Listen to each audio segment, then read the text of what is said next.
بزرگوں نے فرمایا کہ جو شخص ہر شب جمعہ اور جمعرات کی درمیانی رات یہ درود شریف پابندی سے کم از کم ایک مرتبہ پڑھے، موت کے وقت سرکار مدینہ صلی اللہ تعالیٰ علیہ وسلم کی زیارت کرے گا، اور قبر میں داخل ہوتے وقت بھی یہاں تک کہ وہ دیکھے گا کہ نبی پاک علیہ الصلوۃ والسلام اسے قبر میں اپنے رحمت بھرے ہاتھوں سے اتار رہے ہیں۔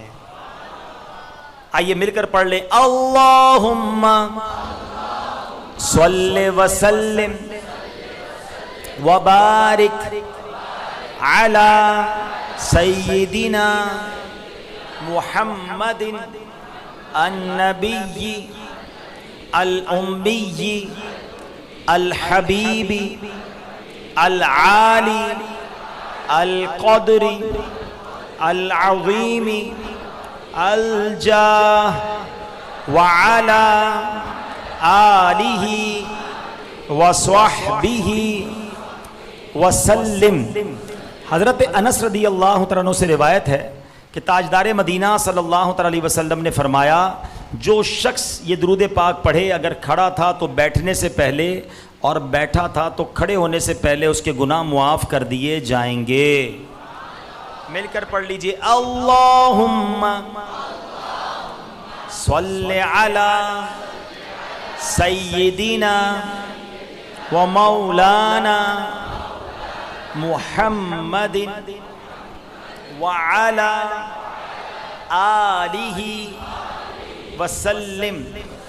جو یہ درود پاک پڑھتا ہے اس پر رحمت کے 70 دروازے کھول دیے جاتے ہیں۔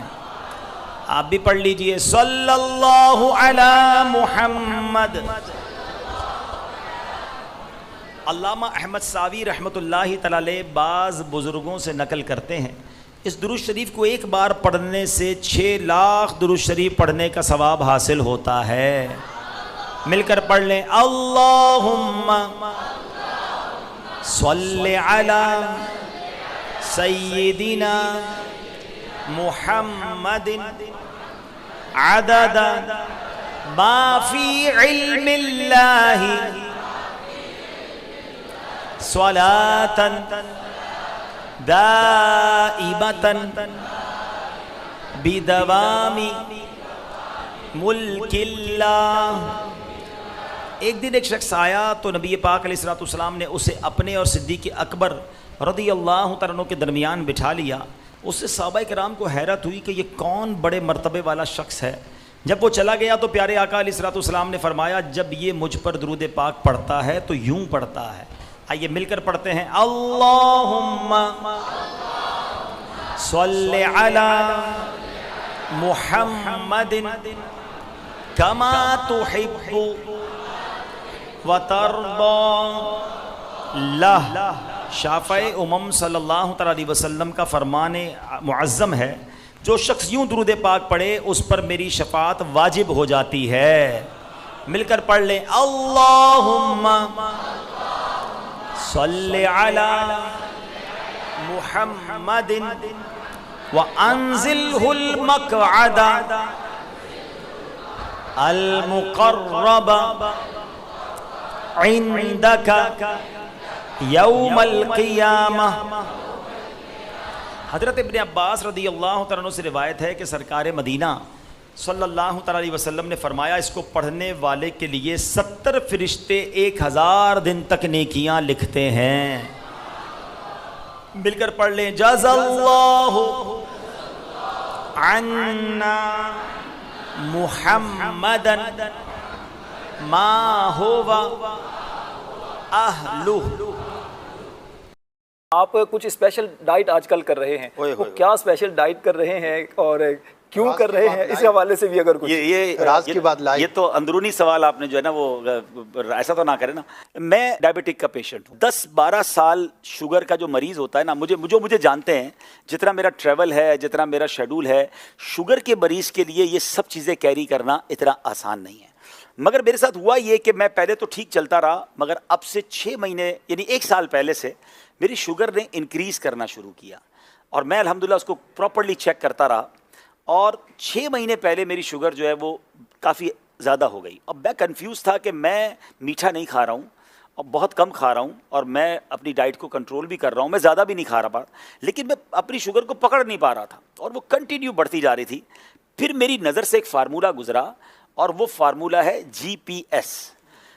اب اس کے یہ فارمولہ کیا ہے, تمام خاص طور پہ شوگر کے جو پیشنٹس ہیں اور جس کو شوگر نہیں ہے وہ بھی ذرا غور سے سن لیں, جن کا وزن زیادہ ہے, جو بلڈ پریشر کی مریض ہیں یا کولیسٹرول کے مریض ہیں, میں صرف اپنا تجربہ شیئر کر رہا ہوں, آپ یہ تمام باتیں اپنے ڈاکٹر کے مشورے سے عمل کیجیے گا. میں نے الحمدللہ تمام چیزوں پر نہ صرف پاکستان کے بلکہ بیرون ملک کے ڈاکٹر سے بھی مشورے کر کے اس پر عمل کیا اور آج میں آپ کو نتیجہ بتانے جا رہا ہوں. تو میری شوگر جو تھی, چلے بتا دیتا ہوں, میری شوگر 9.9 تک پہنچ گئی, بڑھتے بڑھتے 9.9 تک پہنچ گئی, جو کہ HB1C جو ہوتی ہے 3 مہینے کی شوگر, اور یہ گریجولی بڑھتی گئی, 7 سے کرتے کرتے 8 پہنچی, 9 پہنچی اور 9. میں نے کہا یہ کیا ہو رہا ہے, کیوں نہیں رک رہی شوگر, دوائیاں چینج کر کے دیکھ لی. تو پھر وہ GPS فارمولہ میری نظر سے گزرا کہ شوگر صرف میٹھا کھانے سے نہیں ہوتی ہے.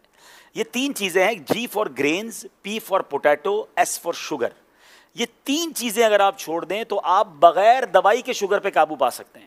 میں ایسے کئی لوگوں کو جانتا ہوں کہ جو پہلے 2 دوائیں کھاتے تھے, پھر ان کی شوگر 2-5 سال بعد دوائیوں نے اثر ختم کیا, وہ 4 ٹیبلٹ پہ پہنچتے ہیں, پھر دوائیوں اثر ختم کرتی ہے, وہ انسولین پر پہنچتے ہیں, اور ایک وقت آتا ہے کہ ان کی 25-30 سال پرانی شوگر کے بعد انسولین بھی کام نہیں کرتی ہے اور پھر بیچارے اعضا کٹتے ہم نے لوگوں کے دیکھے. تو اب اس فارمولے کا جو مجھے بتایا گیا کہ اس فارمولے پر عمل کرنے سے آپ شوگر کو ریورس کر لیں گے اور آپ دوائیں بھی چھوٹ جائیں گی, پہلے تو مجھے یقین نہیں آیا, مگر اب میں نے خود عمل کرنا شروع کیا. اب اس کا تھوڑا سا عمل مشکل یہ ہے کہ اس میں گرینز, یعنی آپ کو اس میں روٹی چھوڑنی پڑے گی, اس میں آپ کو چاول چھوڑنا پڑے گا, اناج جو ہے نا وہ چھوڑنا پڑے گا, کیونکہ یہ ڈائریکٹلی کاربوہائیڈریٹس ہیں. مجھے پتا چلا کہ ایک روٹی 4 چینی جتنا اندر جا کے کام کر رہی ہے, وہ چینی نہیں ہے اس میں, لیکن وہ اندر جا کے کاربوہائیڈریٹس اتنے بنا رہی ہے. اگر آپ نے 2 یا 3 روٹیاں کھا لی ہیں تو آپ نے 12-15 چمچ شوگر کھا لی سمجھ لیں, اور تو شوگر کہاں سے کم ہوگی.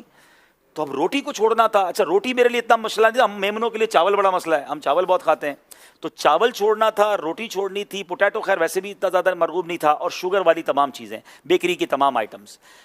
راشد بھائی اللہ کی رحمت سے میں نے یہ کرتے ہوئے مجھے 4 مہینے ہو گئے. آج 4 مہینے بعد الحمدللہ میں آپ کو بتاؤں, میں نے عید کے یعنی ایک دن پہلے 2 دن پہلے ٹیسٹ کروایا ہے, میری شوگر 7.8 ہو گئی ہے, 9.9 سے 7.8 ہو گئی ہے. اور مزے کی بات یہ کہ پچھلے 2 مہینوں سے میں نے دوائی کھانا بھی چھوڑ دی ہے.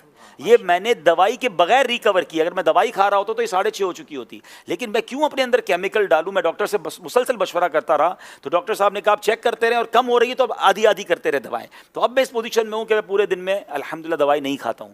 پھر اس کے بعد مجھے فائدہ یہ ہوا, میرا کولیسٹرول تھا 220, 2 مہینے پہلے کی بات کر رہا ہوں, اور آج کل کی رپورٹ کے مطابق 146 ہو چکا ہے وداؤٹ اینی میڈیسن. صرف میں نے ڈائٹ سے اس کو کنٹرول کیا ہے. کچھ فیٹی لیور کے بھی پرابلمس تھے, وہ کم ہو گئے الحمدللہ, اور بھی بہت ساری چیزیں. میرا تقریباً 7 کلو وزن کم ہو گیا. میں وزن کم کرنے کی بہت ٹائم سے کوشش کر رہا تھا, میں نے کوئی زیادہ کوشش نہیں کی, میں کھا پراپر رہا ہوں, پیٹ بھر کے کھا رہا ہوں, ایسا نہیں میں نے کھانا کم کیا ہے, میں نے صرف ان 3 چیزوں سے اپنے آپ کو پیچھے کیا ہے الحمدللہ. اچھا پھر مزے کی بات یہ ہے کہ صرف میرے ساتھ نہیں ہوا, جب میں نے 2 مہینے میں رزلٹ دیکھنا شروع کیا, میں نے آس پاس کے دوستوں کو بتانا شروع کیا. میں نام نہیں لے سکتا, ہمارے اراکین شورا بھی ہیں, ہمارے بڑے بڑے ذمہ داران بھی ہیں. آپ یقین کریں اگلے 1-2 مہینوں میں جو ان کی مجھے کالیں آئی ہیں, جو شوگر کے پیشنٹ تھے, وہ کہتے ہیں ہماری شوگر نارمل ہو گئی ہے, لوگوں کی انسولین چھوٹنا شروع ہو گئی ہے, وہ انسولین سے دوائی پر آنا شروع ہو گئے ہیں. اب میں آپ کو یہ ساری باتیں بتانے کے بعد اچھی نیت کے ساتھ اپنا شیڈول بتاتا ہوں, کیونکہ کچھ لوگ جب میں یہ بتاتا ہوں نا تو وہ کہتے ہیں یار روٹی اور چاول کے بغیر زندہ کیسے رہیں گے. ٹھیک ہے نا, میں 4 مہینے سے زندہ ہوں اور میں پہلے سے اچھی لائف گزار رہا ہوں, بہت فریش فیل کرتا ہوں. اب اس کا طریقہ کیا ہے میں آپ کو سمجھاتا ہوں. پہلے تو جب تک آپ اس کو سائڈ پہ کریں گے نا تو پھر آپ کو چیزیں بہت ساری نظر آنا شروع ہو جائیں گی. پہلے تو ہمیں نظر ایک ہی چیز آتی ہے نا کہ بھائی 3 روٹیاں کھانی ہے روز کی یا 2 پلیٹ چاول کھانے ہیں. تو جناب آپ الحمدللہ سلاد, فروٹ, اور پھر آپ گوشت ڈائریکٹ تھوڑا سا لے لیں, آپ بوائل انڈے کھا لیں. اگر آپ کو فرائیڈ ایگ بھی کھانے تو کم تیل میں تل کے چمچ سے کھا لیں انڈے. میں 1-2 دن پہلے ایک جگہ گیا, دوست کے گھر دعوت تھی, بڑا بہترین کہہ رہے عید آ رہی ہے عبدالحبیب بھائی گوشت نہیں بنایا, دال چاول بنایا. اچھا اب میں پہلے کیا کرتا تھا, جب شروع میں نے ڈائٹ شروع کی تو میں لوگوں کو بتاتا تھا میں روٹی چاول نہیں کھاتا. تو پھر لوگ کیا کرتے تھے بیچارے, وہ باربیکیو منگوا رہے ہیں, مہنگے کھانے منگا رہے ہیں. میں نے کہا یہ تو غلط ہو رہا ہے. تو اب میں نے بتانا چھوڑ دیا ہے, اب میں نخرے نہیں کرتا, میں کہتا ہوں میں آپ کے گھر آ جاؤں گا, جو بھی دعوت ہے. تو دال چاول بنایا تو, اور بڑا کمال کا, ہمارے یہاں مشہور ہے دال چاول نا, تو سارے دوست کھا رہے تھے. تو میں نے آپ کیا کھائیں گے, میں نے بالکل کھاؤں گا. میں نے لیا, میں نے دال کی پلیٹ بھری, اس میں لوکی شریف نکالی اور میں چمچ سے دال کھانے لگا. میں نے لوکی کھائی, ہر دسترخوان پہ تھوڑا بہت تو سلاد ہوتا ہے, میں نے سلاد کھایا. دیکھیے ایک فارمولہ اگر آپ کو سمجھ آ جائے نا کہ آپ کے وزن کا 1% آپ کا پیٹ ہوتا ہے. کسی کا 80 کلو وزن ہے اور 800 گرام میں پیٹ بھرے گا. اب میرے پیٹ کے اندر اگر 700 گرام کی جگہ ہے تو میں نے یہ سوچ لینا ہے کہ میں نے 700 گرام بھرنا کس سے ہے. یاد رکھیے, میں اس کو اس طریقے سے آپ کو سمجھاتا ہوں, آپ کے ساتھ سب کے ساتھ ہوا ہوگا کہ کبھی آپ کو بڑی شدید بھوک لگی ہوگی. بچپن میں تو زیادہ ہوا تھا, ہم گرم گرم روٹی لینے جاتے تھے اور آتے آتے ہی ایک روٹی پوری کھا جاتے تھے. ممی نے منگوائی ہوتی تھی روٹی, تو بھوک اتنی لگی ہوتی تھی وہی روٹی کھا جاتی, کیونکہ بھوک لگی ہوتی تھی, نہ سالن تھا نہ کچھ تھا, کیونکہ بھوک لگی تھی. اور ایسا بھی ہوا ہوگا کہ آپ نے کبھی دوستوں کے ساتھ دال چاول کھایا ہوگا یا دال روٹی کھائی ہوگی, پیٹ بھر گیا. اب دنیا کی بہترین چیز آپ کے سامنے آ جائے تو آپ کیا کہتے ہیں, یار اب تو پیٹ بھر گیا. اٹ مینس پیٹ ہی بھرنا ہے, لذت تو زبان تک ہے. تو اگر آپ اس 700 گرام کی اس پراپر تھیلی کو اچھی چیزوں سے بھر لیتے ہیں تو آپ کو پھر ختم ہو جائے گا چیپٹر, آپ کا پیٹ بھر جائے گا. تو پہلے کوشش یہ کریں کہ فروٹ یا سلاد سامنے آ جائے, 300-400 گرام وہ کھا لیں, ٹھیک ہے. اب اس کے بعد جو کھانا کھا لیں. تو اب آپ 400 گرام وہ کھائیں گے جو اگر مثال کے طور پہ صحت کے لیے اچھا بھی نہیں ہے, تو وہ آدھا تو آپ نے اچھا کھا لیا. یعنی بہت ساری چیزوں کو اگر آپ آج صحت کے معاملات جو ڈاکٹرز بتا رہے ہیں اس کو اگر آپ سنت سے کنیکٹ کریں تو بہت چیزیں آپ کی بہتر ہو جائیں گی. آپ یہ کر کر روز چیک بھی کریں. مجھے کسی نے کہا موٹیویشن کیسے ملتی ہے آپ کو, میں نے کہا مجھے روز رات کو تحفہ ملتا ہے. کہتے کیسے؟ میں نے کہا میں روز پورا دن گزار کے سونے سے پہلے کھانے کے 2 گھنٹے بعد شوگر چیک کرتا ہوں, اور مجھے پتہ چلتا ہے کہ میری پورے دن کی ڈائٹ میں بغیر دوائی پیے میری شوگر نارمل ہے. میں اگلے دن کے لیے پھر تیار ہو جاتا ہوں کہ میں نے انشاءاللہ یہ چیزیں نہیں کھانی ہیں, اور الحمدللہ میں اس کا نتیجہ دیکھ رہا ہوں. تو اچھی نیتوں کے ساتھ خیر الناس من ینفع الناس, لوگوں میں اچھا وہ ہے جو دوسروں کے لیے بھی اچھا بنے. تو میں جو اپنے لیے اچھا سمجھ رہا ہوں وہ آپ کو بتایا ہے.